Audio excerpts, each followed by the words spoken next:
रात्री सगळीकडे शांतता असते, पण अचानक एखादा कुत्रा जोरात भुंकायला लागतो आणि मग काही सेकंदात आजूबाजूचे इतर कुत्रेही भुंकू लागतात. पण प्रश्न असा आहे, त्यांना नेमकं दिसतं तरी काय? चला जाणून घेऊया रात्री कुत्रे अचानक भुंकण्यामागची 5 कारणे. नंबर 1, त्यांची ऐकण्याची क्षमता खूप तीक्ष्ण असते.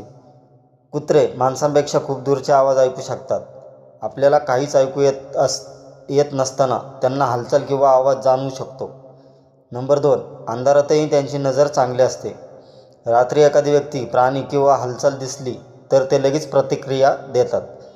नंबर 3, आपल्या परिसराचं रक्षण करण्याची सवय. कुत्रे त्यांच्या परिसराला स्वतःचा भाग मानतात. अनोळखी हालचाल दिसताच ते इशारा देण्यासाठी भुंकतात. नंबर 4, वास ओळखण्याची जबरदस्त क्षमता. कुत्र्यांची वास घेण्याची क्षमता माणसांपेक्षा हजारो पट जास्त असते. दूरवरचा एखादा प्राणी किंवा व्यक्ती त्यांना आधीच समजू शकतो. नंबर 5, आणि सर्वात रहस्यमय कारण. जुन्या कथा आणि लोककथांमध्ये कुत्र्यांना काही अदृश्य गोष्टी जाणवतात असं सांगितलं जातं. म्हणूनच रात्री त्यांचं अचानक भुंकणं अनेकांना रहस्यमय वाटतं. खरं कारण काहीही असो, रात्री अचानक भुंकणारा कुत्रा ऐकला की क्षणभर तरी अंगावर काटा येतोच. तुमच्या परिसरातही कुत्रे रात्री अचानक भुंकतात का? कमेंट करून नक्की सांगा. आणि अशाच मिस्ट्री, हॉरर आणि डार्क फॅक्ट्ससाठी चॅनलला सबस्क्राईब करा.